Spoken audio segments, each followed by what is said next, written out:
Before I say anything, I'll let Amy, I'll turn it over to you first, Amy, for comments. All right, thank you. Good afternoon, everybody. Amy Owen, Deputy Executive Director for Policy and Research for the State Board. We are grateful for your time this afternoon for the Testing and Accountability Study Committee.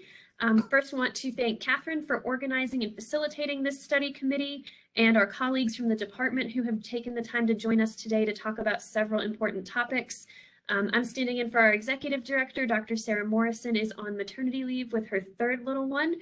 So we're excited to have her back in the next couple weeks, but we appreciate everyone's time and are ready for a very interesting and informative discussion. So Bob, take it away. All right, thanks, Amy. And we're pleased at this meeting to introduce a new board member, Ryan Holt, who is also a member of this subcommittee. And Ryan, if you want to say a few words or put your picture on the screen there or something. Sure. Hopefully you all can hear me and my picture is on the screen. Good. Yeah, well, I'm just really honored to have the opportunity to serve on the state board. I'm the new member for Congressional District 5.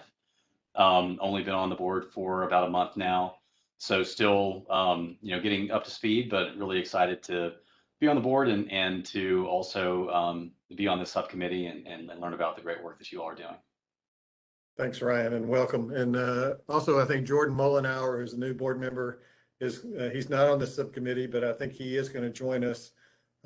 Certainly, any board members can join, and the more that we learn about the policies and the rules that we're taking, the better off we all are.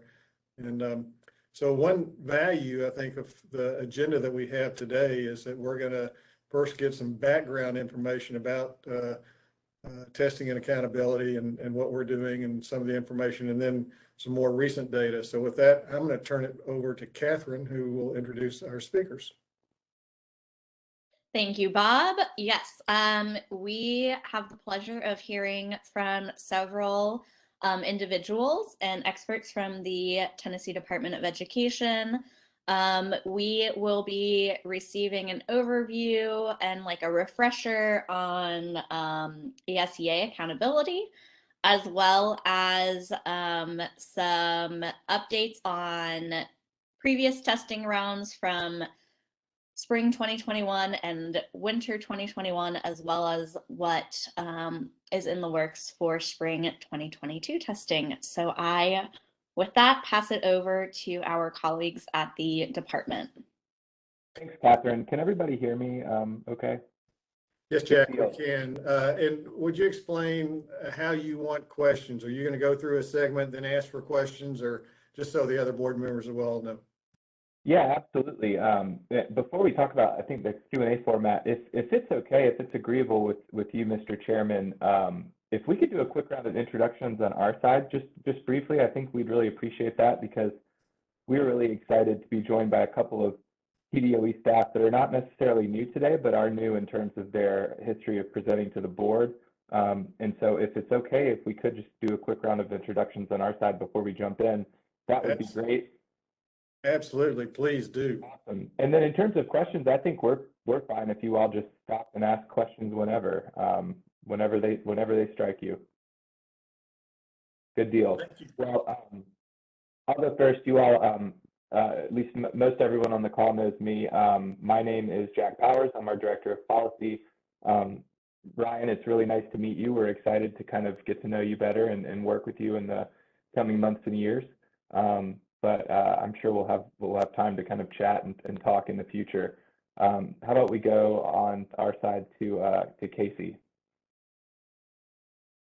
Hi, everyone. Thanks for having us here today. I'm Casey Hogner Wren. I'm the Assistant Commissioner for Assessment at the department.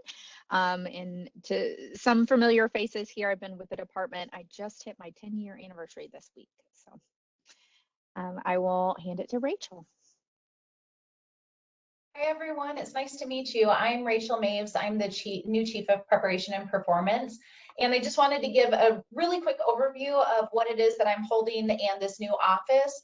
I started at the department about, 7.5 months ago now, almost 8 months. So still new and learning a lot, but couldn't be more pleased with the team and really excited to be here and to meet all of you.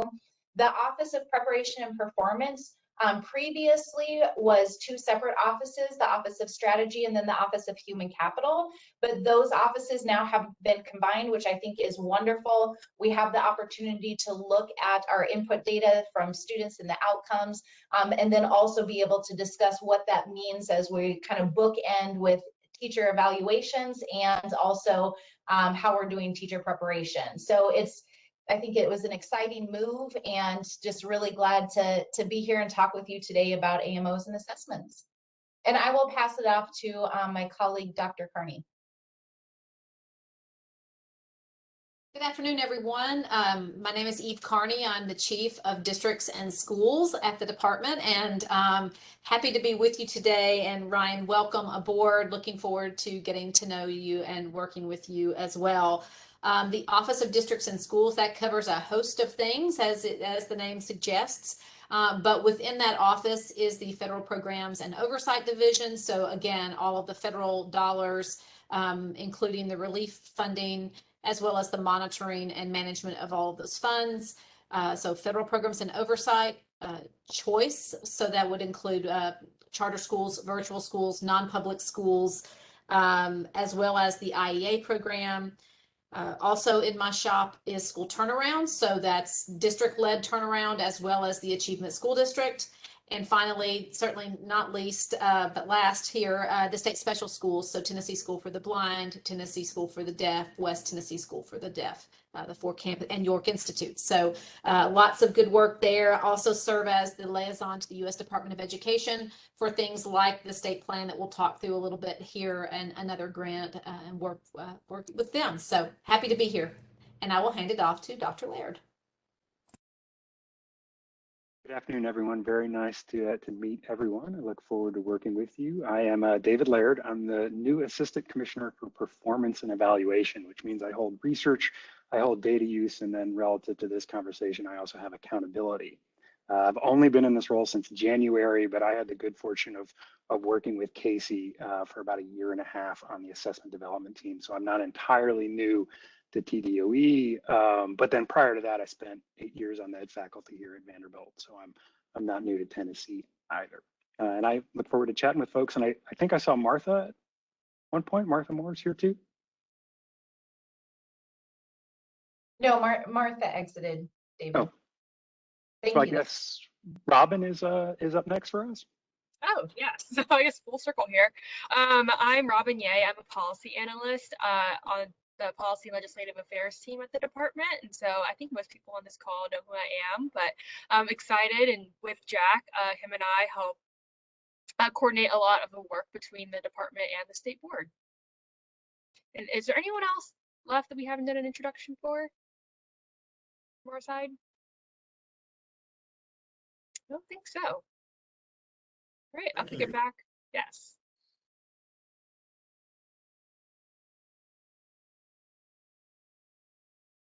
So And I think we're ready to dive into our agenda, which I believe starts with Dr. Carney. right. Wonderful. Let me see if I can advance the slides, looking for the little place to advance them. I'm not sure I'm seeing how to do that, but It should be on the far left where it should show a little 01 for what slide you're on, and Yep. a little arrow below it. got it. There we go. So like all of the work at the department, we ground our work in the 3 priority areas that you see here. And that always starts with ensuring all students have access to that high quality education, whether you live in an urban, suburban, or rural area. Making sure that we prepare students for what they choose to do after they complete their K-12 education, whether that's going into a career pathway, a college pathway, but also just equipping them to be successful in life as citizens. Finally, ensuring that we continue to build that pipeline of high quality teachers, bringing them into the profession, supporting them while they're here, and ensuring that we continue to be a top state for attracting and retaining high quality teachers. So the work that I lead, and often what you don't see, even when I think about Rachel and David's work and Casey's work, it kind of undergirds all of these things and helps us support the 3 strategic priorities you see here Sometimes it's not the flashiest of work, but it certainly is foundational to all to supporting all students and ensuring that we are providing these things across our state. So I am going to start with just kind of a refresher of an overview, because I think sometimes when we talk about accountability and when we talk about our state plan, we know that there are state requirements and there are federal requirements, and oftentimes and sometimes they work well together, and oftentimes there are things that maybe sometimes contradict one another. So I wanted to start by first just kind of framing up what as a state we are required to do federally as identified in the Every Student Succeeds Act. And so just a refresher, President Obama passed that December the 10th, 2016. States were given a period of time to develop a plan and submit the plan for review and approval by US Ed following that. And that is what we have done. And within that plan, what you see on your screen are those requirements. So and then states were given quite a bit of leeway as to how they approached their state plan. But in short, you have to have assessments that are aligned to state standards. And so there weren't federal standards, but they were state developed standards, and your assessments needed to be aligned to that. And you had this mandated participation rate, not just for all students, but all individual groups of students as well. So there's the assessment piece. The school accountability that was detailed in ESSA replaced that was in No Child Left Behind, where there was a district accountability and in No Child Left Behind, and that really shifted down to school accountability in ESSA. And so within those school accountability models, you had to have certain indicators, and that's what you see there. You had to have the achievement indicator, which was at a minimum of English language, arts, and mathematics. You had to include your graduation rate as one of those indicators. You had to include an indicator around English language proficiency for your English learners. And then they had this really open-ended school quality and student success measure where states got to choose how do you capture some of those non-academic indicators that are essential to creating a strong school culture for kids to learn. And so those were the required components within the school accountability model. Notice I didn't say district because that was a piece that was not a federal requirement. But as we get into our accountability, we know that we have a district component and a school component. So that's kind of one of those areas that I mentioned, that we have things that we do as a state that are kind of over and above what's federally required.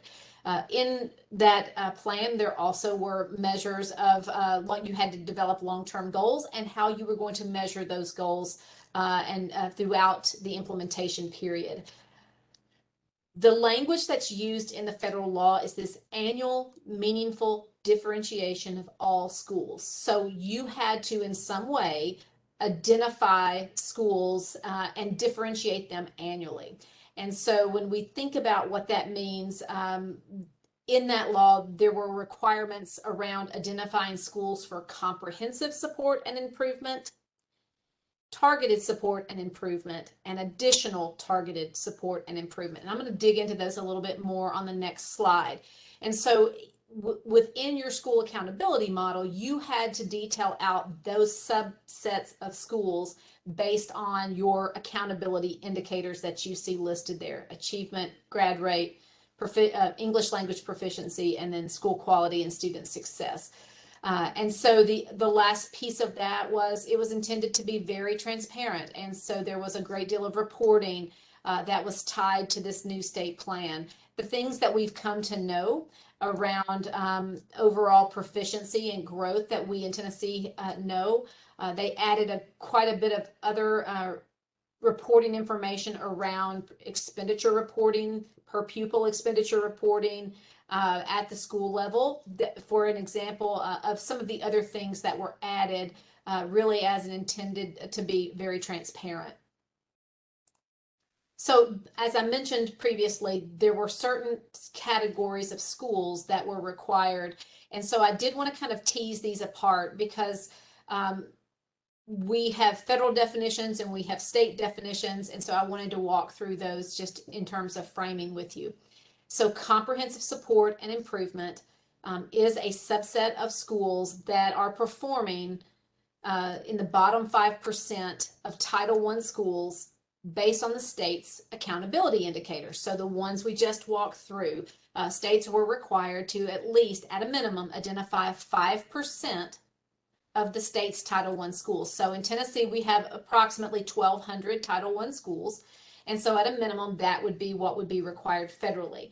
And as an aside, Tennessee identifies 5% of all schools. So 5% of, say, 1,837 last time, I don't know, haven't checked recently, but around that number. So we over-identify as a state beyond what is required federally. But really what you're trying to do is identify those schools who are in the most need. They're most at risk academically or otherwise. So that's the first set of schools. Then you have a set of schools called targeted support and improvement. That's a federal definition, and it really is intended to talk about groups of students that are performing in the bottom 5%. So I'll say a little bit more about that.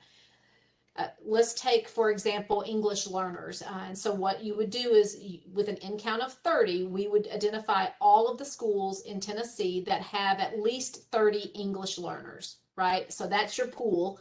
And within that pool, you would identify the bottom 5% for schools with that group of students. And so that's your targeted group. So again, you're trying to say, perhaps you're doing okay with certain groups of students, but this is intended to be, as it says, very targeted to a group. Additional targeted support and improvement is a subset of targeted support and improvement.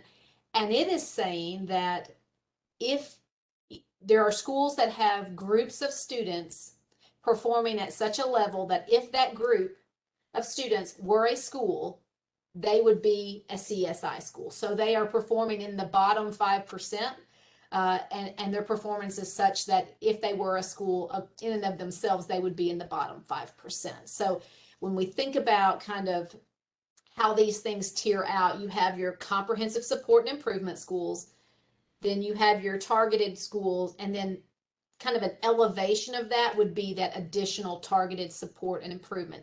And if things, continue on that trajectory, most likely that's your set of schools that could become your next comprehensive support and improvement schools. So those are your three federal definitions. The two at the bottom are state kind of, they're state definitions that are related to the ones you see up above. Priority schools are identified in the bottom 5% of schools in performance. Schools graduating fewer than 67%, or chronically low performing subgroups of students. And so when we think about these state terms and how they connect to these federal terms, we oftentimes group comprehensive and priority together. And then focus schools are schools that have underperforming groups and of subgroups of students. So when we think about, I consider that kind of an umbrella term. It encompasses TSI and ATSI. And you may be sitting there, if you're not living this every day, and saying, why would you do that? Why would you have a separate set of criteria for one and not the other? Well, I will say this, when we did an extensive, it took about a year to write this plan, and we had 6 working groups and quite a bit of engagement. And the one thing we continued to hear was that our stakeholders didn't want us to continue to change the names of things. They wanted us to hold on to those priority and focus terms that were previously in place. And so that is why we have kind of linked up those two. They also didn't want us to have kind of a state accountability system and a federal one. So as much as feasibly possible, they wanted us to marry those two. Those of you who've done this a long time will recall that back in, I think it was this March of 16, the General Assembly passed the A through F school grading system. So kind of all of these things kind of converged at one time. And so we had A through F state requirement, this annual meaningful differentiation at the federal requirement. And so it was determined at the time that we would make those one and the same, that A through F would be our annual meaningful differentiation of schools. And so that is the way in which our state plan is structured, and satisfies the federal requirement as that A through F is the state requirement, the single summative rating is the federal requirement. And I try to detail on this slide kind of how those all link together within our state plan. And so it is definitely quite a bit to take in a very short few slides, but certainly one that that encompasses quite a bit of work that Rachel and her team lead. Dr. Carney, before you go, can you go up Yes, two sir. slides? I have one question to ask. Yes. First, a comment is for our board members. It's refreshing that the state board does approve those first two categories, as well as the bottom two categories, as well as the focus schools. My question is on the third bullet. It says additional targeted support and improvement are schools in which the performance of 4 accountability subgroups of students. So does all 4 of those subgroups have to be in the bottom 5%, or just one of those subgroups have to be in the bottom 5%, or how does that work? It would be any one subgroup of students performing in the bottom 5% would be Well, that that ETA. subgroup would then be, okay, that's Yes. what it is. Thank you. You're welcome. I appreciate the question. I did want to, when we talk about this enormous state plan, and just to say, if you've pulled it up and looked at it, it was, I think at the time we drafted, it was over 400 pages when it was all said and done. But Tennessee took a little bit of a different approach with how we drafted our plan. That it looks very different from many other state plans. I think at the time it was Commissioner McQueen and I had a conversation about how to structure this to say we want to demonstrate how we're meeting these requirements, not be driven by this mandated federal plan. And so it's pretty comprehensive and has quite a bit of information in that. But all of that big plan yields dollars year upon year for our students. And so on your screen, I just wanted to give you some context about how much we're talking about annually. Typically with Title I Part A is kind of for our Title I economically disadvantaged students. Title I-C is migrant. Title I-D is local neglected. 2A is to support teachers. Title III for English learners. Title IV is student support and academic enrichment. That was a brand new grant with ESSA that did not exist previously. Title V is 4B is 21st century, and then Title V is rural and low income. Title IX is homeless. So there's quite a bit of resources annually that come into Tennessee as a result of this plan and the accountability that goes with this plan. Because as we all know, a plan is just a plan. If the truth is in the implementation of it. And so part of that is the work that Rachel and her team lead in assessment and accountability. And I'm going to advance the slide and then hand that off. Unless someone has other questions for me, I may have to hop off before the end of the call. So I want to make sure if anyone has questions for me, I'm more than happy to take them now or later if that works better. Thank you. Rachel, I'm handing it off to you. Thanks, Eve. So I think that leads us into our section, which is around the annual measurable objectives.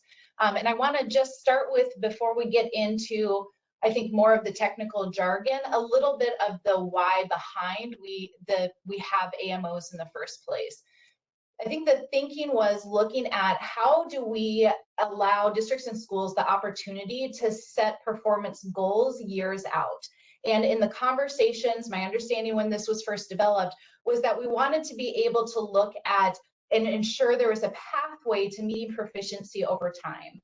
And that gets into a little bit around how these are calculated. But the intent is that each district then, looking at what each individual school has for their target, has a very clear path around how then they can align goals, funding to ensure that they're moving towards proficiency for their students. So AMOs technically are an evaluation tool that assesses school and district performance relative to an improvement target derived from performance in the prior year. So really that's a fancy way of saying we're going to take your prior year performance, We are then going to set a target 8 years out. And if you were to meet proficiency by half, or increase proficiency by half, this would be each year what you would have to do to get to that final 8-year outcome. It's used with a number of different metrics, including our TCAP performance, graduation rate, Ready Graduate Indicator, the English Language Proficiency Assessment, and chronic absenteeism. Again, like I had said before, is calculated based on the expectation that schools and districts will decrease that by half of the percentage of students whose performance doesn't meet that standard over the course of 8 years. Below, you'll see the calculation that we use. This comes out each year in the accountability protocol so that districts are really clear around what it is that we're looking at and the numbers that we're looking at so that they understand what that calculation looks like. And it's calculated also not just for your whole of your students, but also for the student subgroups with 30 or more valid scores so that we can see this is what it would take to move our entire student body towards proficiency. This is what it would take to move those subgroups. We're going to have a little bit of a tag team back and forth here with David and I. I'm going to give you just kind of this overview of AMOs. And then in the next slide, we get into a little bit around how AMOs are used in our accountability system overall. So David, I'm going to hand this over to you and give you the opportunity to share a little bit about the piece of AMOs that makes up the entirety of our accountability system. Sure. So we'll talk about where they show up in the model, and I'll start by locating people on that right pie chart. Right. So the pie itself represents the composite method for evaluating a K-8 school. Each piece in the pie chart is one indicator that is used to produce this composite determination of accountability for a K-8 school. And you can see the relative weighting of each piece. So I'm going to focus on the achievement piece of that far right pie chart. So this is a metric that's basically derived from the percentages of students that are proficient or above on the TCAP test. And so you can see, if you look at the key at the bottom, some of the pieces of that pie are shaded and others aren't.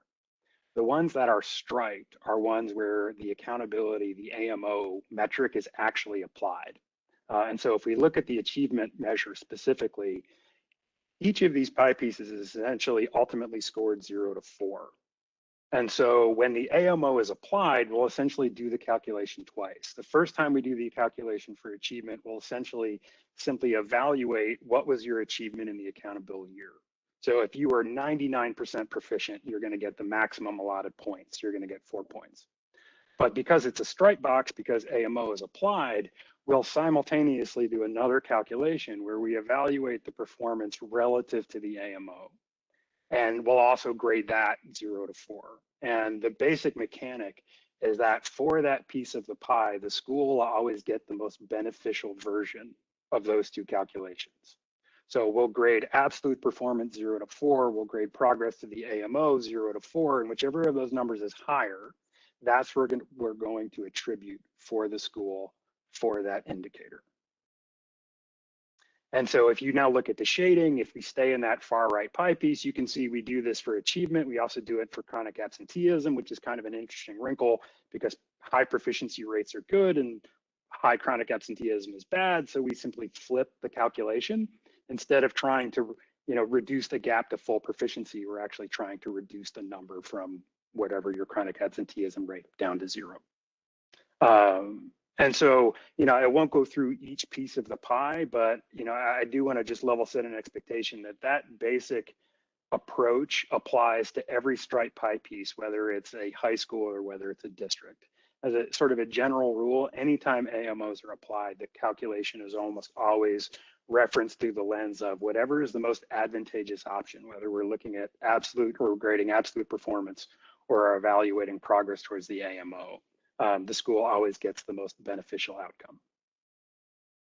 And so just by virtue's example, on the achievement piece, just to ground it a little bit, I mentioned if I'm evaluating absolute performance and you have 99% proficient, you're a 4. Just to get just a touch into the weeds, if we take a more struggling school, and so let's say you're a school that has a 25% proficiency rate, right? If you use the formula that Rachel showed on the previous slide, your AMO would be 4.7%. And the way we essentially grade that would be to say that in order to achieve the same 4 that that other school got for 99% proficient, you actually have to achieve double your AMO target. Is how we actually evaluate it to earn a 4. So you would need to have 34.7% proficiency to earn a level 4 in that example. And so let me just pause there and get as far into the weeds as you like. I'm an engineer, so I got a couple of questions. Go back on again from the 25%, how you got from the 25 to the 4.7. That's first question. And then secondly, as a board member, what of this is important for me to know when I have to vote on setting AMOs? What specifically should I be looking for? Well, so I'll take the first question.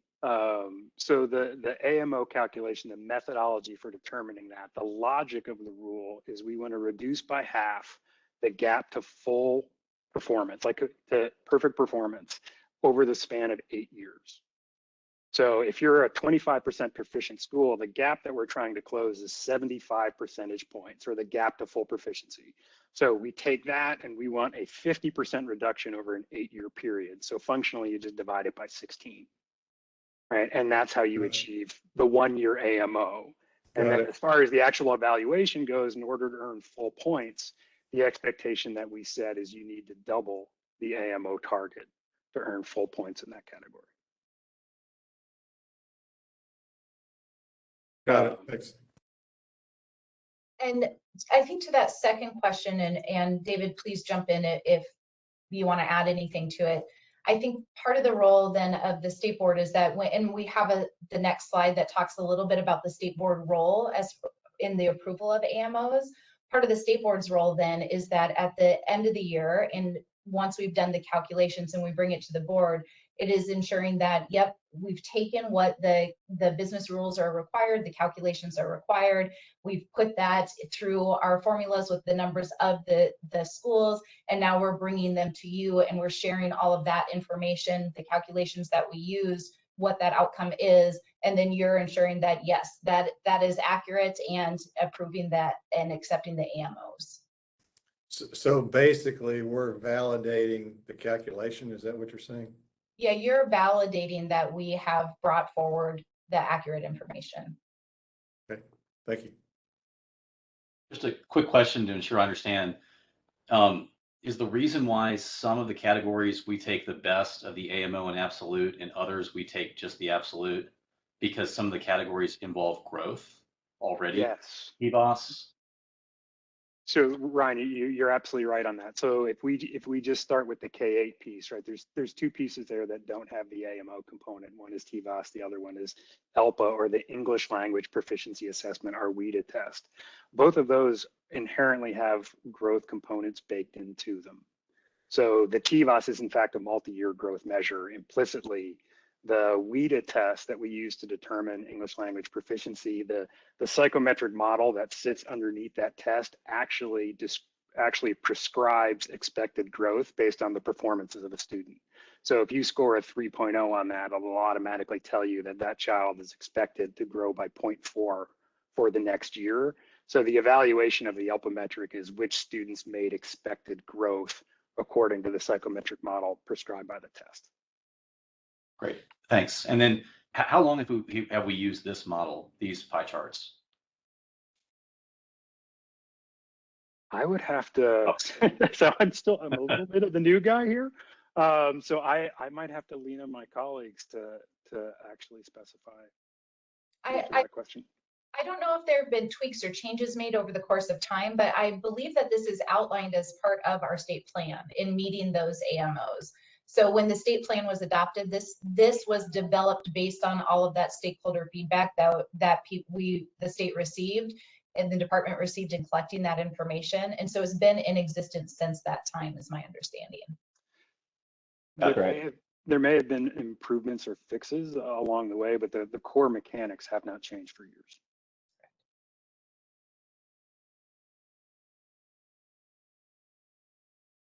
So I think that kind of brings us a little bit into the State Board of Education approval of AMOs. So once we have all of our data, because it takes a little bit for us to get all of our data, if we're pulling from multiple data sources and we have to wait until we have that data at the end of the year, that we've ensured and done all of our quality control checks around that data to make sure that that information is accurate, then we can pull and extract that data from the different platforms and start to run our calculations and formulas. So the accountability team is responsible for calculating the AMOs for schools and for districts. We have dual processing that's set up in place to ensure that those calculations are accurate. And then AMOs are placed on the SBE agenda in one of the early fall meetings. Traditionally, well, in preparation for that approval, you'll receive two different documents, a cover letter that just quickly describes what the AMOs are and the calculations that we've derived, and then a sample set of AMOs so that you can see what that actually looks like.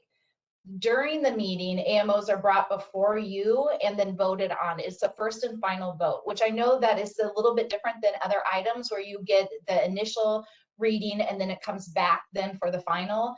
But for this one, because of the timing, and we want to make sure that we can get districts this information as they're setting their goals out for the next year, it's a first and final. So we'll bring it to you in the fall for that first read and the final vote. Any questions that you have that we could answer on AMOs? I know David has another meeting that he's going to have to hop off to, and he's our kind of in the weeds guy for the calculations piece if you have any additional questions in that space.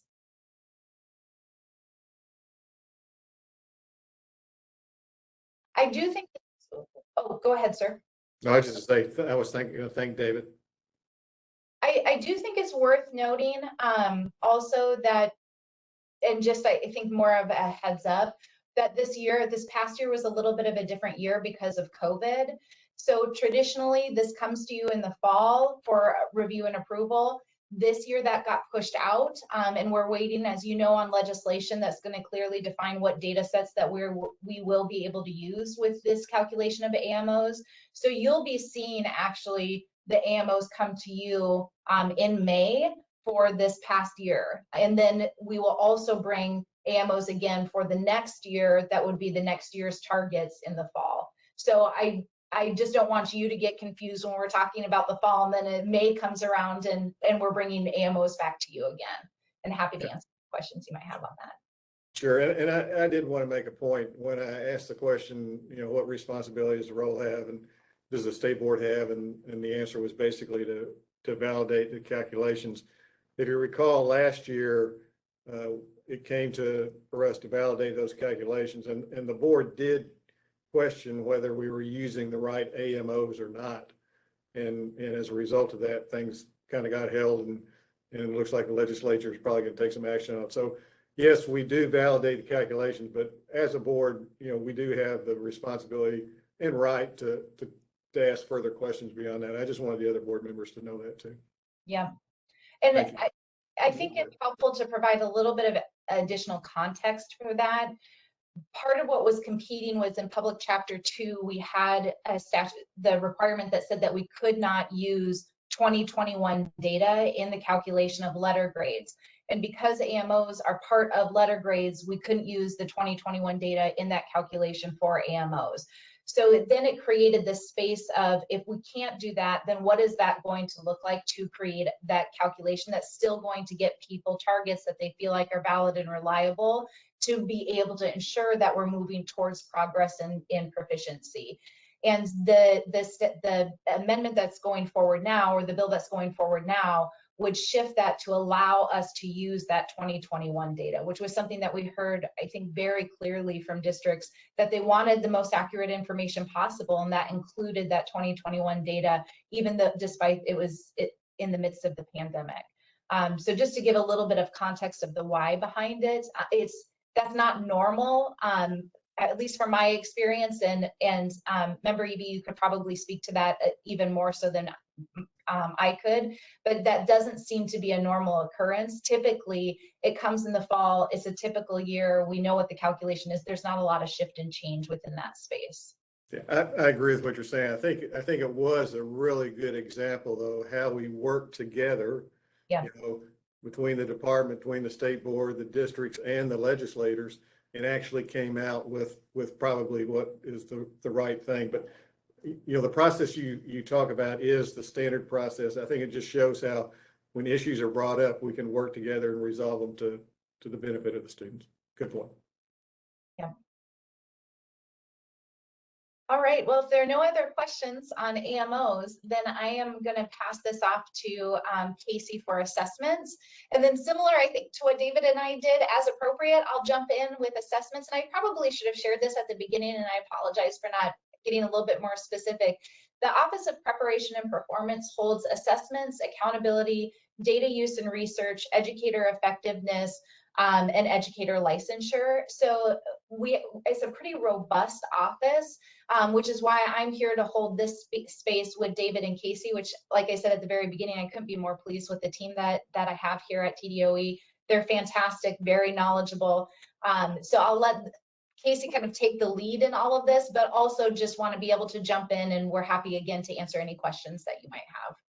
Casey, do you want to go ahead? Absolutely. So thank you so much for allowing us this time today. We've got basically 3 different things to update you in the world of assessments.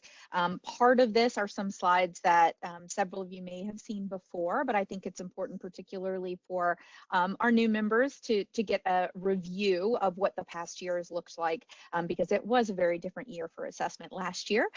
We'll talk about what the results we saw were, and then how we're responding to that as a state. And I think that was a huge question that came out of last summer's meetings with the state board. Or Casey, the data, thank you for that, but what are we going to do about it, right? What's next?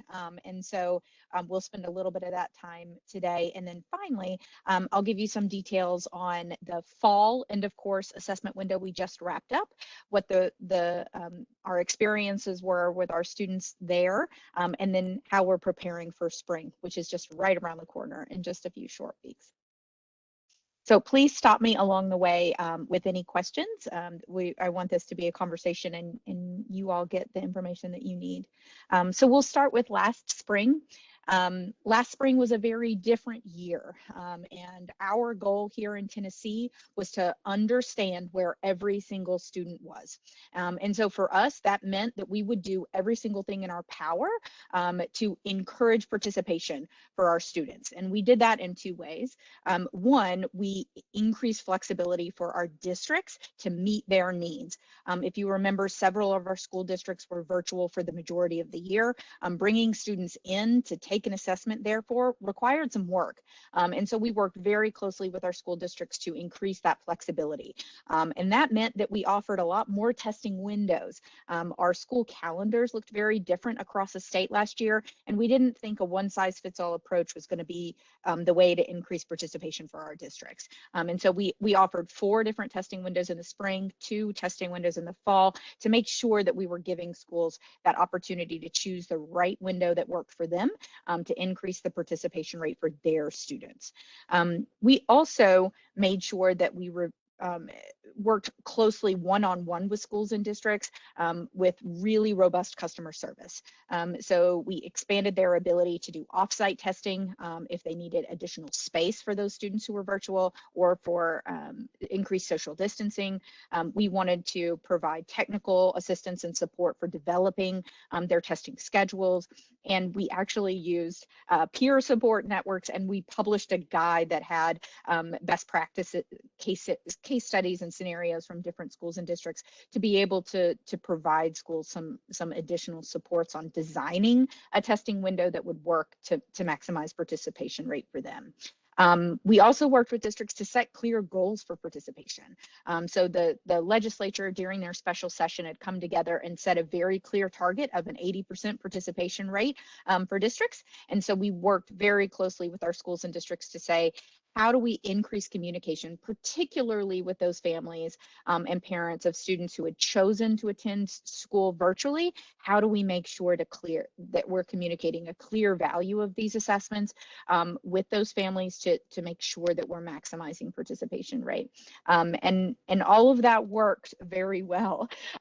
So spring 21 was our 4th administration with our our new commissioner, our new governor, and this has been 4 smooth administrations of our TCAP assessments. So since our testing administrator switch, we have had a very seamless testing experience for our students and for our educators, which was incredibly important for us after some of the difficulty that we had seen with previous administration vendors, particularly with our online assessments. So we worked really hard over the past several years to have smooth and seamless testing experiences for our students.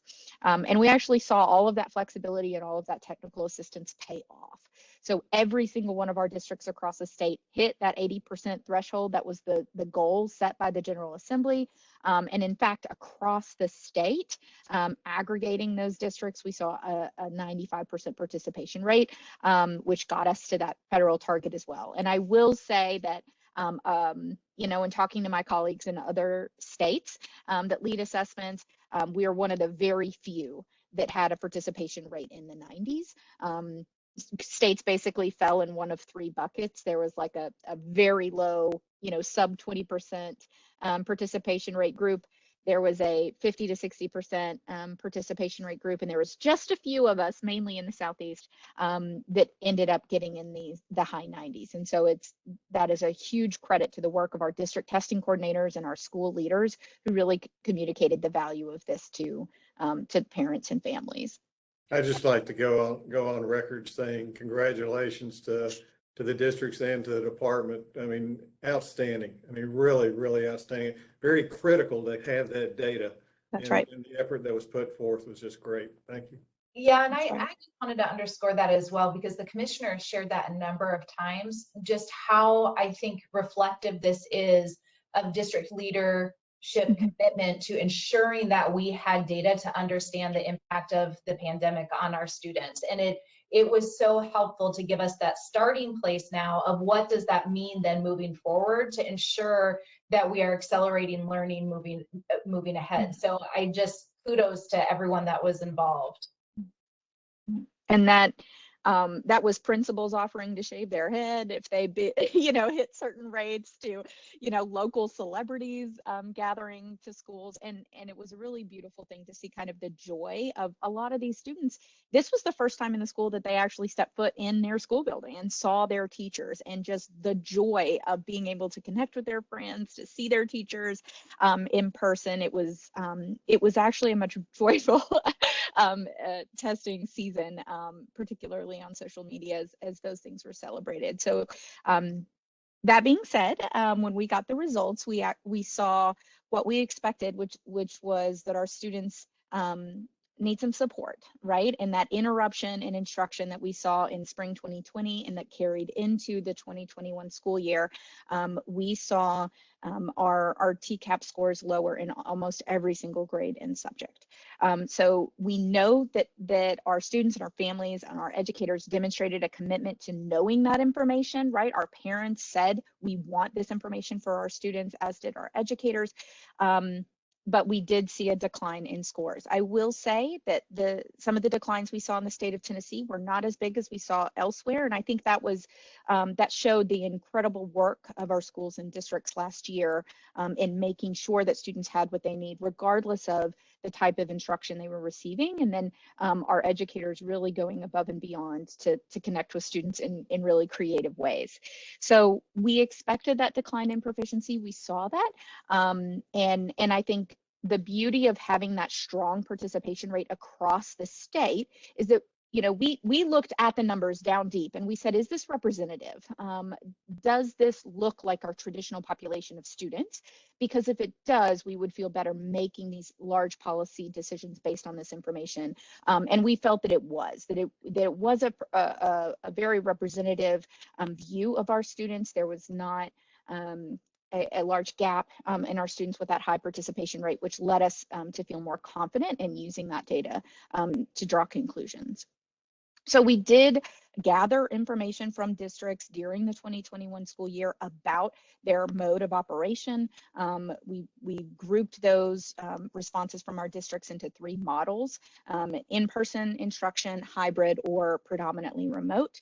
And this is a dashboard that was published last year that we kept up to date with school models. And then we also looked critically at our assessment results in these school models as well.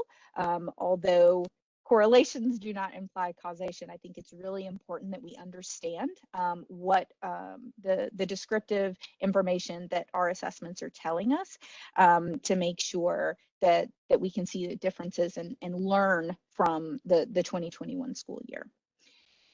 So these are the overall results in a combined view. And I know most likely you have all seen these slides before since they were published late last summer. We did see decreases in student scoring mastered and on track, which are our proficiency definitions, those levels 3 and 4 on our test. And we did see increases in the percentage of students that were scoring in those lower 2 levels, approaching and below. This did track with projections, our anticipated results based on what we were seeing and the anecdotal information we were getting from our districts as well during their formative assessments and diagnostic assessments throughout the year.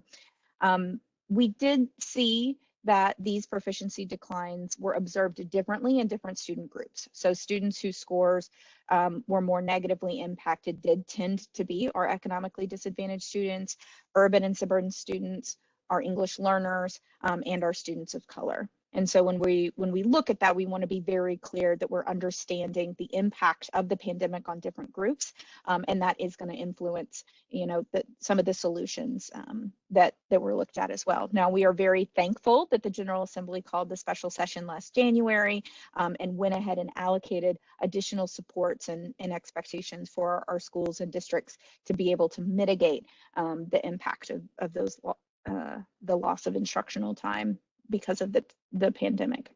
Hey, Casey, can you go back to that previous slide? Because Sure. I think it's also worth noting that this is also one of those spaces I think that sets Tennessee apart from the rest of the nation. In that very quickly, the legislature was able to pivot and enact that special legislation that really focused on those strategic investments that included summer programming, Reading 360, Tennessee All-Core, which is our high dosage tutoring, innovative high schools, student support grants. All of those things are research-based best practice that we know done well into fidelity will move the needle for students. And there were very few states that were able to mobilize and create such, I think, massive statewide supports in a turn of a dime. And so I think it's worth calling out that this was yet again, I think, another place where Tennessee really shined.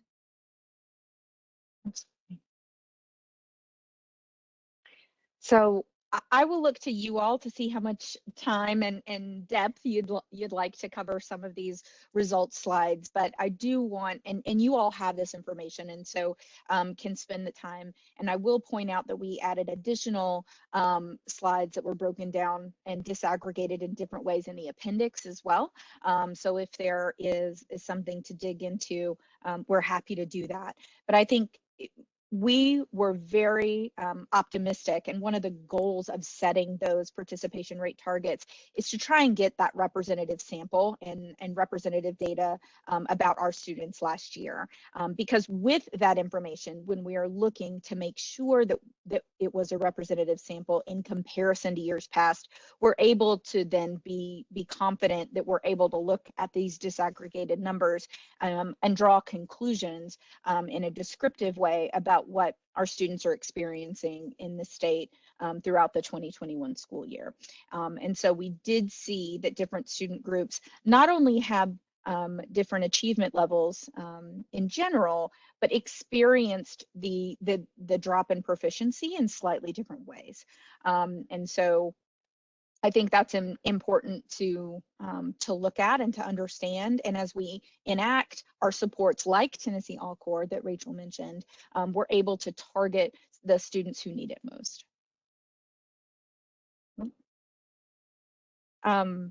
So this is broken down by the operating model, the predominant operating model of the school district that we talked about earlier, the in-person, hybrid, and remote. And while we know that correlation does not imply causation, I think this is important to understand what our students experienced in these different learning models, and then what the results are describing to us, and for us to think critically about moving forward and supporting our students. Because the gaps were more pronounced in our schools and districts that were operating in those primarily remote modes of instruction. I think this is really important data when you look at the difference between in-person, hybrid, and remote, and again goes to show the importance of having the students in school. I mean, I think that's clear in this. I had one question. So when you look at remote and you look at those districts that were fully remote, can you disaggregate within those districts the disadvantaged students or students of color or the urban? I mean, are they built on top of each other, or can you separate those out and continue to see differences there? Yeah, so both of those things are true. So we do tend to see that these numbers move together, meaning our districts who remained remote for the majority of the year, those districts were more likely to be our large urban districts, which means those are more likely to have larger populations of our students of color and students that are economically disadvantaged. So those students were already performing below other students groups in the state. And so these two things were interrelated and are working together. I do believe, though, that if you're looking at a specific district, understanding how students in that district experienced the pandemic, we did see that students of color and students who are high need were seeing larger drops in proficiency. Now, my caveat to that is that while we saw a 95% participation rate across the state, that participation rate looked different district to district.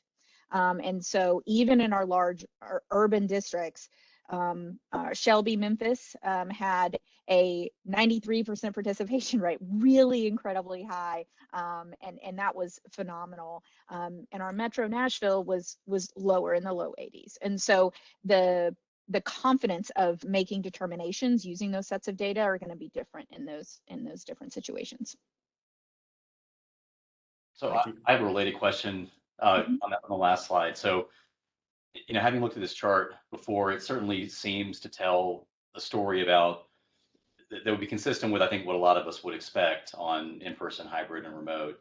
But then going to that correlation versus causation idea, have there been any attempts to disentangle the fact that, as you said, that they tended to be the larger urban districts that were remote? And, if you were to look back to 2018 or 2019, would it show similar charts to this? If you looked at just the districts that in 2021 were in-person, hybrid, and remote, how much of it is growth versus just the characteristics of those districts? Or can we not know because of the way that students show, like in Metro Nashville with low 80% participation, that's going to drive a lot of what we see? I think you've hit it, the nail on the head right there. Is we now have we gone back and used these same districts and created this type of chart back from 2018? No, we haven't. So we have not necessarily looked and said, would the performance of these buckets of districts have looked different or the same? We have not necessarily looked at that. I think it's an interesting question. But your last comment there about the differences in participation rate of the different districts, that really muddies the water when we're trying to draw conclusions about a specific student group in a specific district, because it's some of those students who are non-participants might not have been random, right? So there could have been differences in student groups in participation. And so I think that's it's just really difficult to disentangle the causation of the numbers there.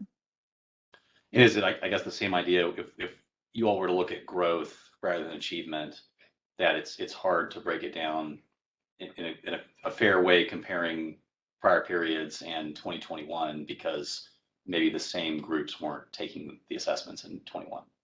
Correct, correct. So now I will say in some of our districts with incredibly high participation rates, we did see some districts, some of our small rural districts who had 97, 98, 99% participation rates and were seeing increases in proficiency, right? That had worked incredibly hard throughout the year and we're seeing really good TCAP scores.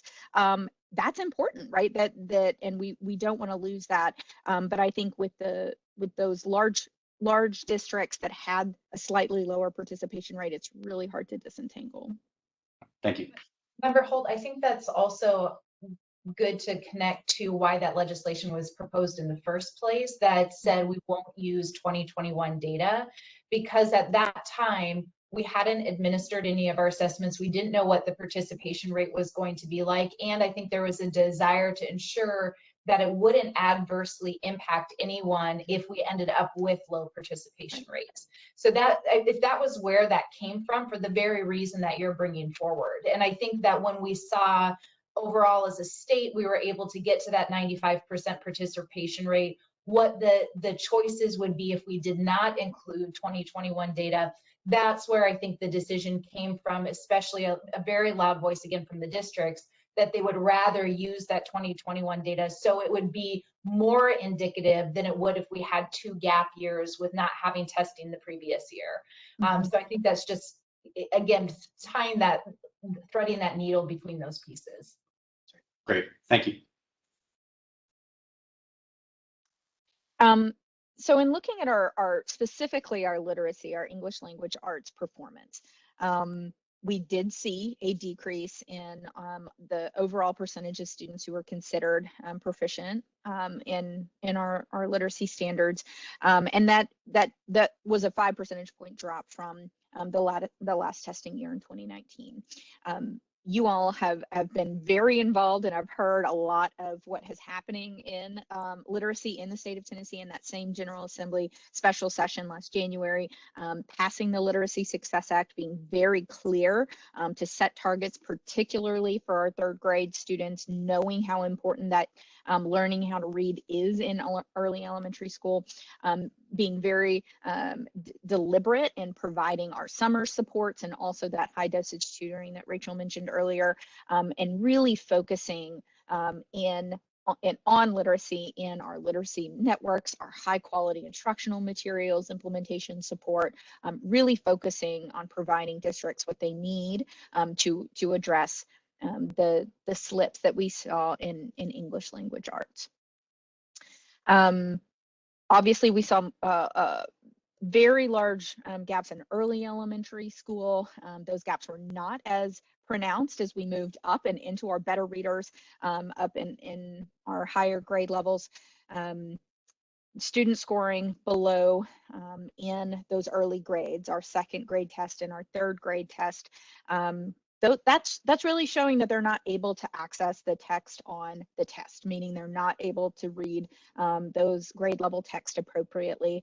That shows us that they're not on track to continue that development later in in And we did see that there were larger gaps and larger slips in our writing, in our conventions, than we did see in our reading. And I think that tracks with the instruction that students experienced, right? If you're in an online instruction world, you're not necessarily sitting and writing every single day like you would be in the classroom. So that was a little bit to be expected.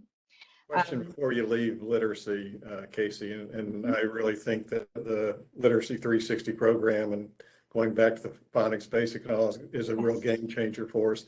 Absolutely. How long do we expect before we'll start seeing the turnaround? And what kind of lag time do we expect it's going to take to start catching up to where we want to be?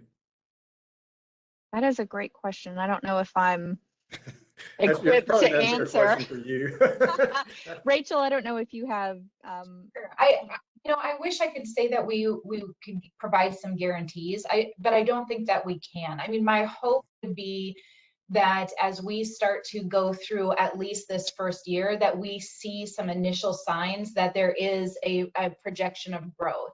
And I think being able to put in place some of the things that were required in the legislation that you all passed in the special session around universal screeners and having those done at 3 different times a year, this real focus on and understanding the need to build out our reading skills in kinder, first, and second grade so that we're ready by the time that we're in 3rd grade. Because a number of states, they look at how do we really push into 3rd grade, and by that time it's too late. So my hope would be that as we come out of this last year, we start to this next year of testing, which is coming up here pretty quickly in this spring, our window opens soon, that we would start to see maybe some initial indications that there is some positive growth and momentum.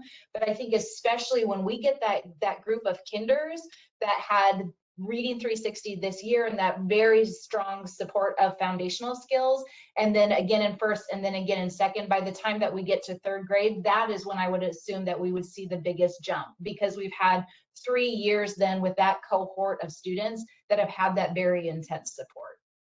That makes sense. Thank you.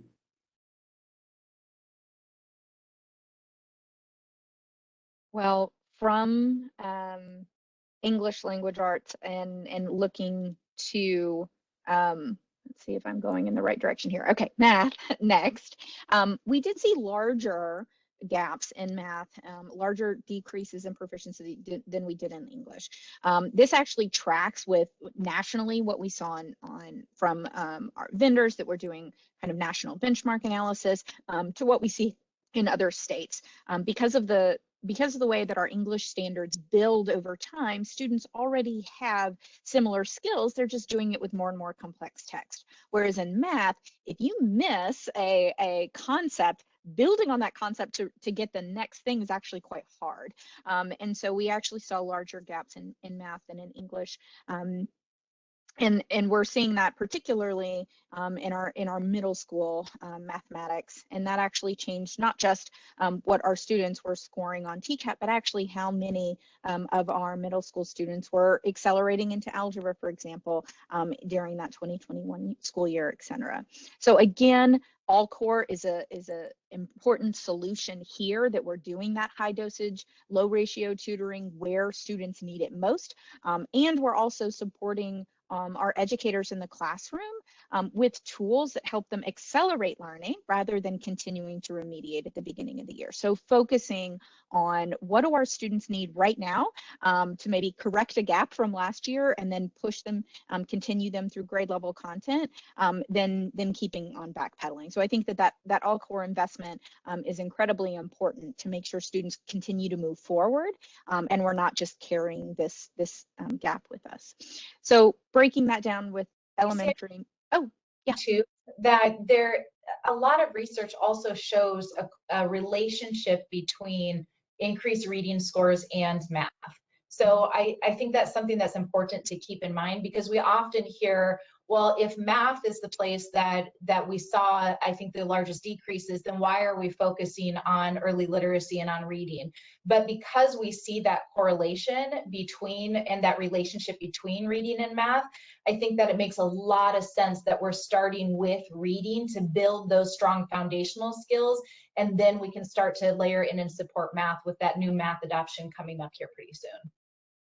It's a good point. It's also, it's not only just correlation between reading and math, but reading and science, reading and everything, basically. 100%. It really is that cornerstone for everything that we do. And if we can ensure that our kids are reading by 3rd grade, I mean, that would be a game changer. Absolutely. So a takeaway from this slide as you look across elementary, middle, and high is that while we saw decreases in proficiency overall, these predominantly showed up as more students scoring in the below category, which is our lowest proficiency level, that first level, and a similar amount of students scoring approaching. And so this really shows like how much some of those declines were into those lower performance levels, and how important it will be to continue to focus and make sure students have what they need to access the next grade level content. In science, we saw similar trends in terms of drops in proficiency, although I will say that it's a little bit harder to make these longitudinal comparisons because we did do a standard setting in science in 2021. So there is a large gap between our last operational science assessment back in 2018 and also the science standards that we were testing were actually different. And so the new focus on the multidimensional science standards and the assessment including those multiple dimensions could be part of this change in proficiency as well. Again, similar trends. Largest decline was in middle school, so that tracked with our math. And then continuing the great work that our STEM teams have been doing, particularly with the STEM Innovation Network and expanding our stream programming in the summer as part of those summer learning loss camps was important. And finally, social studies. This one, Mr. Darnell, is for you, but overall takeaways, again, we saw some similar trends, but social studies is similar to science in that we had done a standard setting with revised standards. And so some of those longitudinal comparisons could be part of the changes here. So the Governor's Civic Seal, Best for All Central, has additional resources to support social studies. So we have added formative tools for our social studies and formative assessment tools that we didn't have before. And so I think some new things for our social studies educators that they haven't had before, which are good. I think I've said these already. Before you go back up one slide. Yes, absolutely. So I see in 2018 it said social studies standards were changed, and you look at that increase in the percent that are mastered or the top two categories, a great jump between 2017 2018. Some of that obviously probably, and maybe all of it, is because we changed the standards and changed the testing.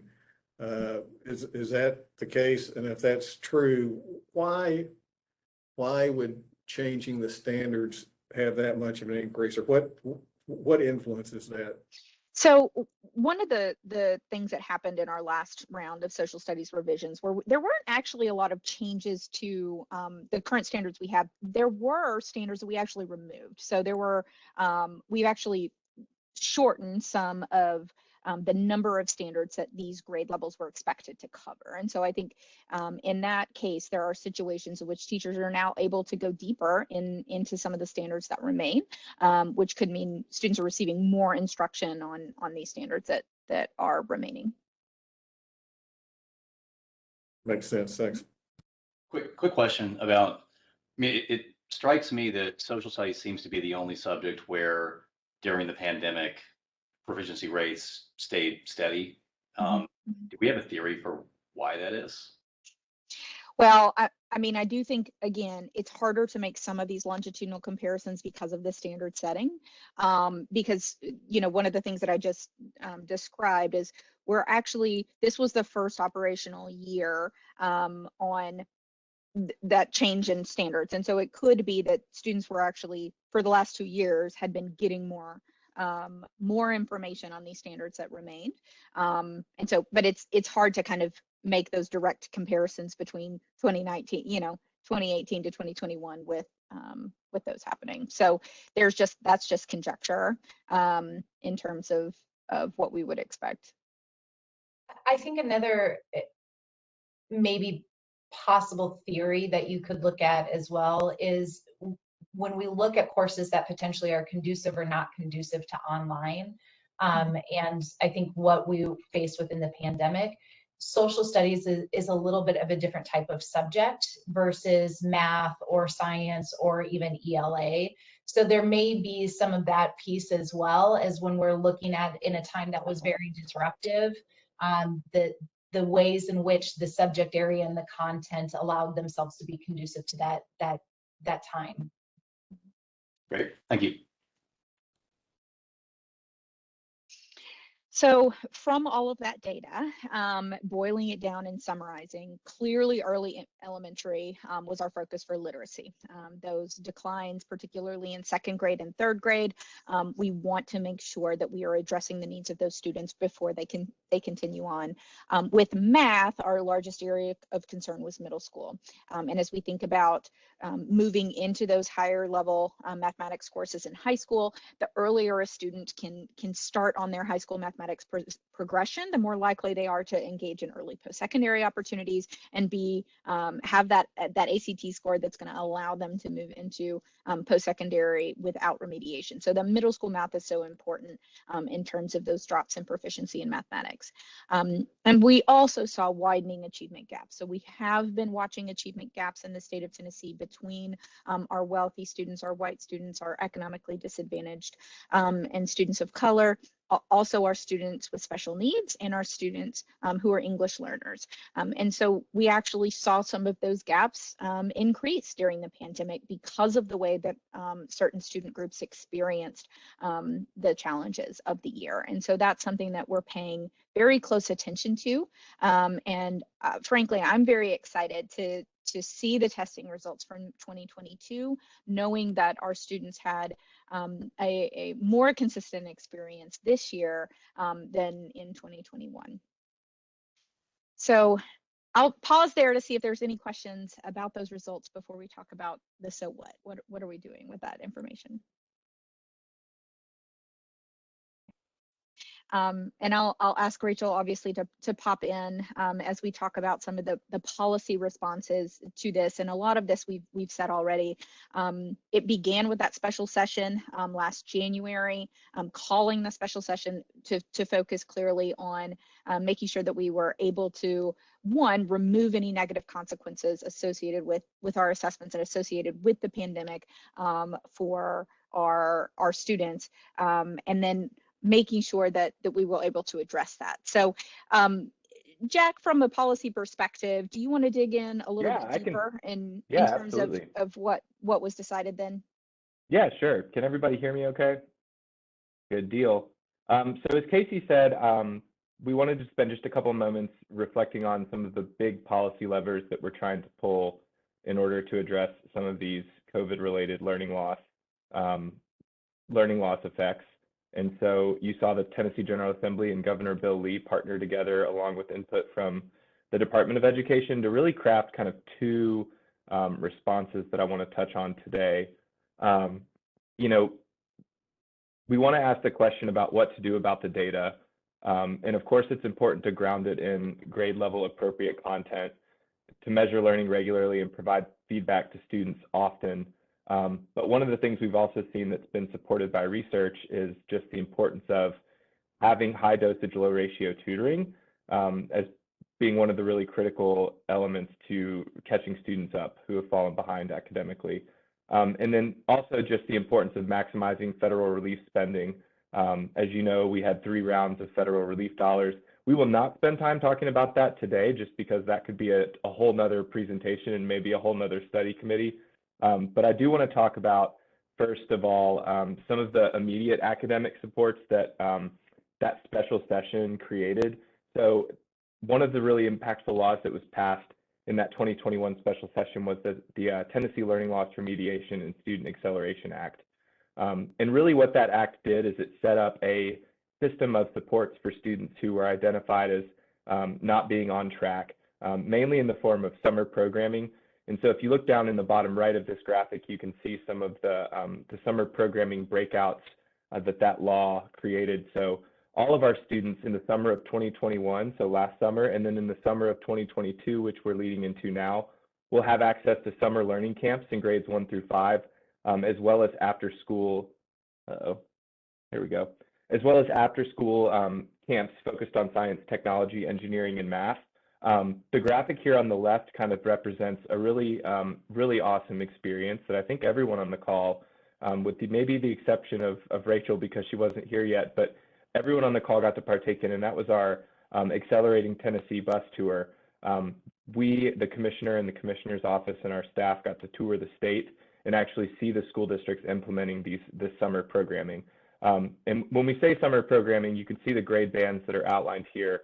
But it's important to also mention that the law went into a little bit more detail about exactly what that summer programming looks like. So recognizing that taking students who have experienced COVID-related learning loss and just requiring them to go to school longer or to go to school for a certain number of days in the summer isn't necessarily the solution that we need. The law is very prescriptive about what has to happen in the summer learning camps. There has to be a certain number of hours of instruction in ELA and math. You see the emphasis too on STEM here. There has to be a certain amount of time devoted to RTI squared and similar, very structured research-backed interventions. This is something that we just believe, quite frankly, is going to be a game changer for helping our kids catch up. And it's also something that the rest of the country is kind of looking to Tennessee as a model for how to do some of this. One of the things I'll call out here is that after the summer of 2022, you'll see there's another element here, which are the learning loss bridge camps that will kick in to catch that cohort, for lack of a better term, of students who experience pandemic learning loss and make sure that they also have summer learning opportunities to support them all the way until they exit the 8th grade. And so in addition to summer learning camps, I also wanted to call out Tennessee All-Core. This was a smaller portion of what you all know to be the larger Tennessee Literacy Success Act. Some of the elements of that I won't touch on here. Those are probably more appropriate for the other study committee on literacy. But I did want to call out the required Tennessee All-Core tutoring aspect of that law. We mentioned the importance of and the research-backed evidence that suggests that targeted kind of one-on-one or 1 to 3 rather tutoring, high dosage, low ratio tutoring has really been shown to have an impact on students' abilities to catch up. And so we have launched the Tennessee All-Core. It is happening right now. And this slide kind of outlines both the state's definition for what high dosage, low ratio tutoring is. So group ratios of no more than 1 to 3 students occurring 2 to 3 times per week for 30 to 45 minutes in the same content area, reading or math, with a consistent tutor.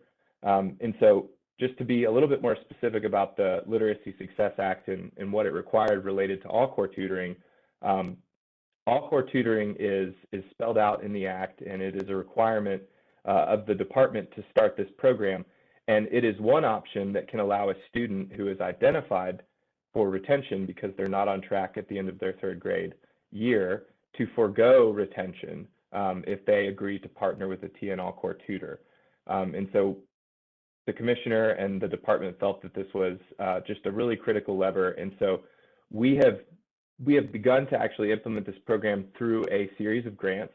And so part 1, district grants to school systems. We have 80 school districts who are participating in the TN All-Core grant program, which affects about 150,000 students. We had 27 districts launch in the fall of 2021 and an additional 40 that launched in January of 2022. This includes free access to a program called ZERN for math, which is open to all school districts, not just those who are participating in the TN All-Core grant program. As I mentioned, the grant program is affecting over half of our districts, and we wanted a way to kind of really maximize those dollars that we were able to award through that grant program. And so what you'll see here in part 2 are community partnership grants. These are grants to help community organizations provide that same high dosage, low ratio tutoring, targeted specifically to districts that aren't participating in the entire grant program, keeping in mind, though, that all school districts, should they want that to be an option for non-retention, still have to provide at least our definition of high dosage, low ratio tutoring. This would be another way for their students to have access to that option. And then finally, this part 3 is actually a federal grant targeted towards those early grade students, but micro grants to families for a set number of hours for tutoring, available to about 13,000 students. And this is a program where we're partnering these federal dollars, partnering with some of our largest school districts in the state, again, with the goal in mind of providing access to just as many students as we possibly can for this really important high dosage, low ratio tutoring. Hey, Jack, I saw, I think, advertised actually this week for grant applications for the community partnership grants. Really looks good. Are those 100% paid grants, or are they, is the community supposed to share in the grant cost, or is that 100%? That's a really good question. I don't know the answer off the top of my head, but I would be happy to ask our program team and follow back up with you about that. Great, thanks. All right, I'll pause just if anyone has any other questions. Before moving on, I do just want to call out one other hopeful response. And I say hopeful because this has not passed its way all the way through the Tennessee General Assembly yet. But I guess the third and final thing I would mention in terms of a policy response, in a lot of ways, the proposed new funding formula, TISA, has elements related to learning loss in the sense that it's got the emphasis on that third grade literacy. And just this idea of transparency that is kind of inherent to the new funding formula will be a way for the state and all other stakeholders as we get 3 and 4 and 5 years out from the pandemic to not only look at a school or a district and be able to kind of assess the demographic makeup of that school or district, but to really follow how schools and districts are comparing across the state when it comes to maximizing their funding, when it comes to their achievement levels. We really hope and anticipate that that additional level of transparency will be another really helpful kind of policy lever or tool to facilitate kind of our road to recovery. All right, and with that, I will turn it over to Casey, who can give you guys, close it out with an assessment update for fall testing. I will say, as a mom of a child who did a learning loss bridge camp last year in Metro and loved it, came home telling me all sorts of things she learned about, from dragonflies to new books she was reading, etc. Absolutely loved seeing that. And I was recently in Trousdale County watching their low ratio tutoring and literally watching a student bring in, you know, a question from his class that day that he couldn't answer, seeing the aha in when he got to work on that in tutoring and being ready for the lesson, the grade level lesson the next day. That's what this is about. And I think it's so important that we have that information about every single student, where they are, what they need to be able to access their current grade level content, means that we can push them forward in the future. And so that's why we're excited that we're about to see our next testing window come through. We did finish our fall end of course testing, and so for Mr. Holt, I'm sure you're aware, but we test our high school end of course tests. We offer both at fall and spring, so the end of both semesters for our districts who participate in block scheduling. We allow those students to test when they finish that course rather than waiting until the spring. So this year was the first year that we transitioned back to online testing for our high schools. So for the past 2 years, we have either canceled testing or tested on paper. And so this was the first year with our new assessment administration vendor to test on computer this fall. 99% of our tests taken in the fall were computer-based. We did still offer some paper for those students who needed accommodations, Braille forms, large print forms, etc. Over 32,000 essays were scored from that. And I will say that we conducted extensive testing across the state, verification testing, to make sure that our schools and districts were ready to participate in online testing. And we set a goal that each question would load with it less than 2 seconds. And in the actual testing experience, we saw load times less than 0.8 seconds. So our students were experiencing that test in a really clean way. Only 1.7% of students across the state even had an error message pop up. And so we were really happy with the consistency and the smoothness of that experience for our students. And of course, we were monitoring in real time what those error messages look like. We had both Pearson staff and Tennessee Department of Education staff across the state that were able to support districts that were in need of help.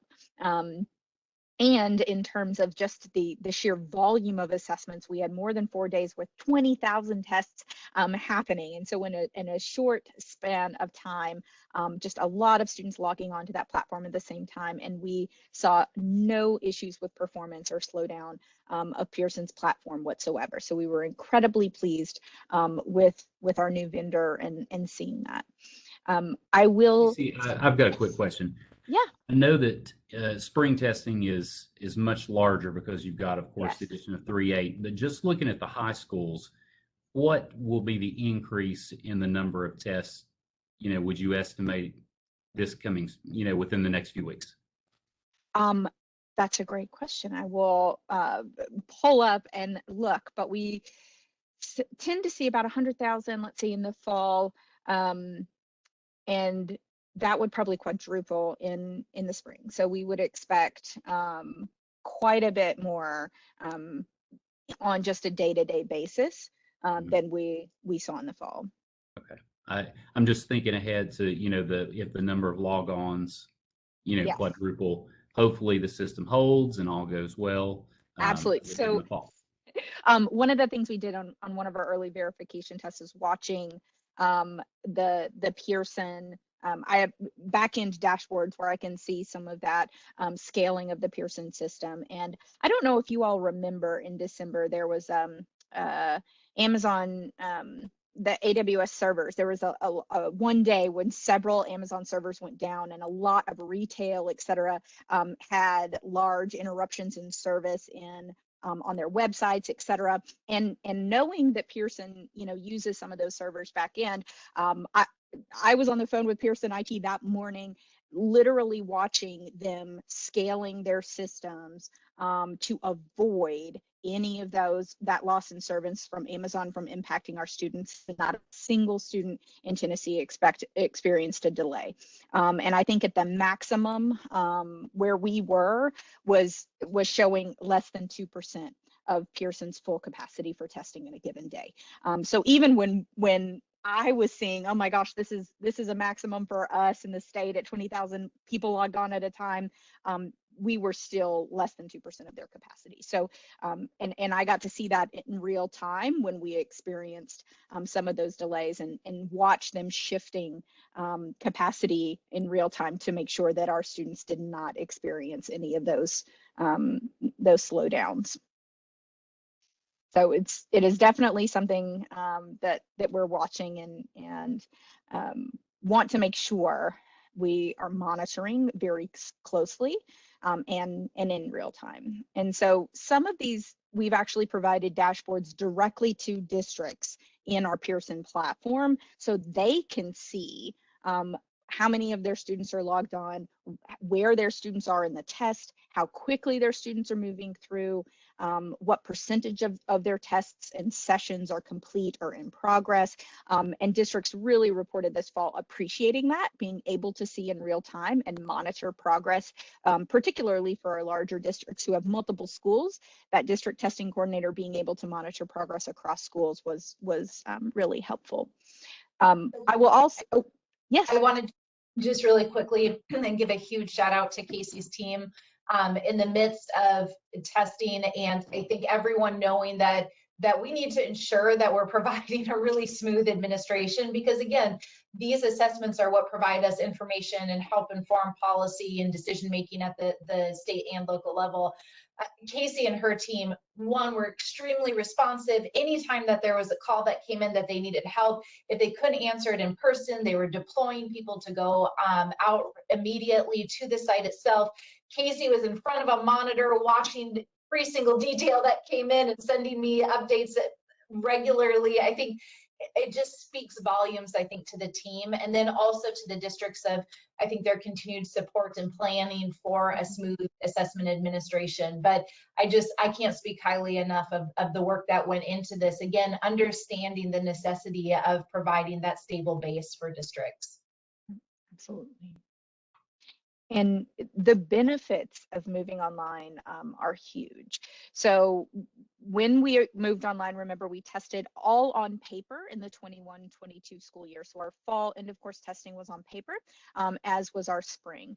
And scanning paper tests that come in, if you remember, bubbling in names or sticking those stickers on from when you took tests back in the day, that produces, there's inherent error that can come with that. You know, students can bubble the wrong things, documents can get ripped, etc. And so just in moving online and having a student submit those responses online, we saw a 99% reduction in alerted test records. And those are the answer documents that we would get that would have some sort of a question that we'd have to go in and figure out, is this attributed to the right student, or did we get this student scanned correctly? We saw a huge reduction in those alerts, which mean we're able to process the data we're getting from those assessments faster. We were also able to process our hand scoring faster. So every single English test in the state of Tennessee has essays that our students write. We call them constructed responses. And those are still scored by real people who have to read them and score them on a rubric. And the benefit of testing online is that we're able to start scoring those essays on day one. The first time a student submits online, that's automatically transitioned to someone to score that day, versus on paper where they have to be collected, they have to ship across the country, they have to sit in a warehouse, they have to be scanned. And so we were actually able to complete our hand scoring of essays 6 days earlier this year from last year. And the beauty of that was that means we actually got to turn around data quicker to our districts. So for the first time in several years, we actually delivered our raw score files and our CDF files early, before we said we would, to our districts this fall, which was exciting. I love sending those emails to districts. And we also saw the fact that, you know, to Rachel's point earlier, we had a daily call-in line open every single day of the window, and we were able, rather than waiting on a district to go through a customer support loop, we were able to answer those questions immediately for our districts. And I was reviewing our hand scoring speed, our customer service calls, our operational dashboards on a daily basis, thanks to Pearson. And so we were able to mitigate a lot of the things that we saw last year, because we had put in proactive checks along the way for me to monitor some of that data. And so here's a look at some of these dashboards that districts have access to in the platform. They can see the percentage of students who are in a certain status. They can filter that by grade level, by test, etc. Drill down to school level and really have a lot of great information at their fingertips before they ever get that raw score file. So in terms of making sure that our data is accurate and complete, this is really important tools that we have for districts. So before I jump to spring, any questions about this fall and what we experienced? Excellent. Well, we are very close to our general education window that will open up the Monday after Easter, April 18th. We are already testing, though, in our alternate education, our English learner assessments that you heard David talk about earlier. We're actually more than 90% complete with our English learner assessments for this spring already. Our alternate test window opened on the 14th, and we are getting ready to open our general education window on the 18th. Our elementary and middle school grades will be on paper again this year, and our high school end of course tests will be online. And we have scheduled this to turn around raw scores to our districts by May 20th. And if you remember, raw scores are just that. It's just a number that says this is the number of questions a student got right. We're actually doing something new this year and providing a raw score to scale score table the next week that will allow districts to be able to know which students are in which performance levels several weeks before we publish those final student reports. And this was in response to district feedback last year and really wanting to make sure we get that information back as fast as possible, especially as they are encouraging those students and families to take advantage of the summer programming opportunities. We really wanted to make sure that they knew the students who were going to most benefit from that and could have time to encourage those families to participate. And so you will be seeing me again in the summer as we bring the results from our spring test, but also our standard setting for alt social studies and our alternate math and ELA with MSAA.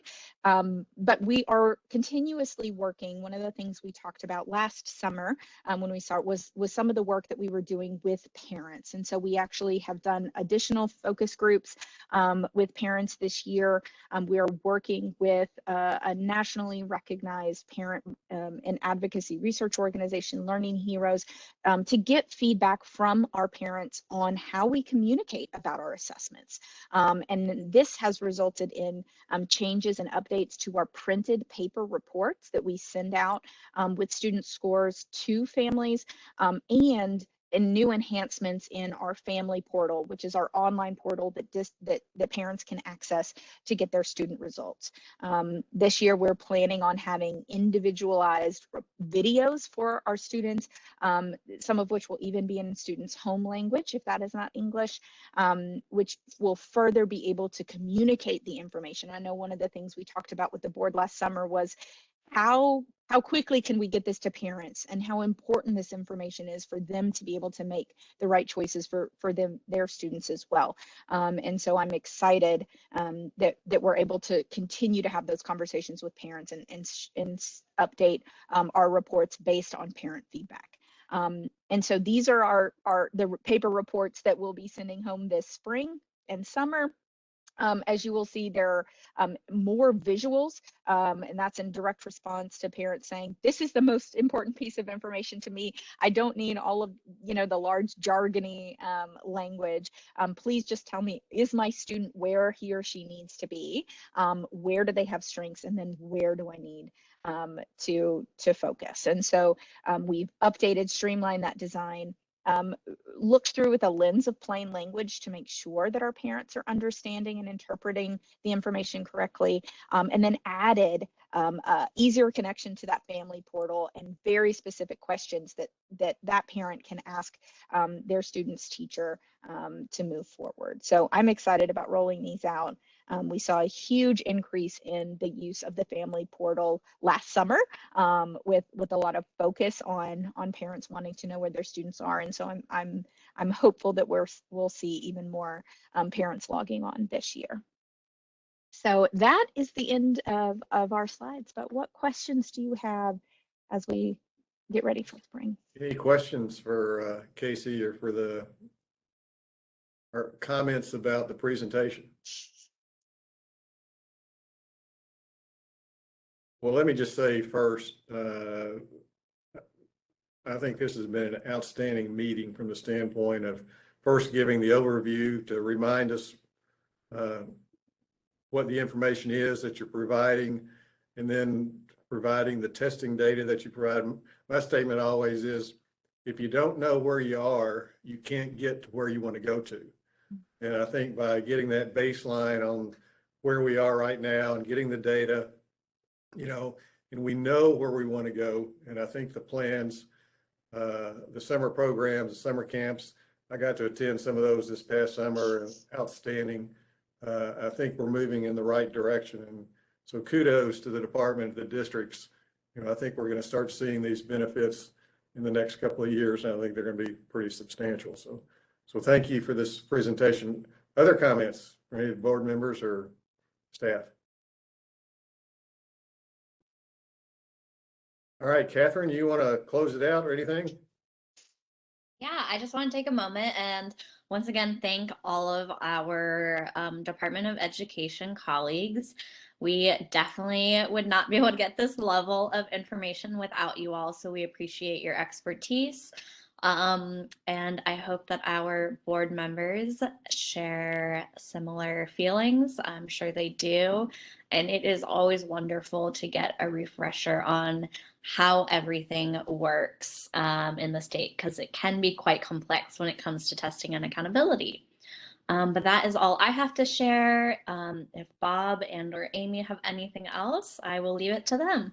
Amy, final comments? Thank you all so much. I appreciate you.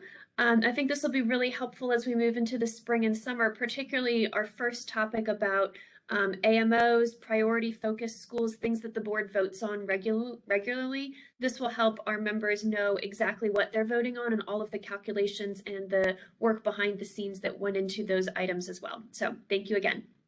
And Amy, I would suggest that we encourage other board members to watch this video because, like I say, I mean, I've said, and I've been on the board now for 4 years, and I've heard this several times, but this was the first time that, for me, it finally everything just kind of clicked.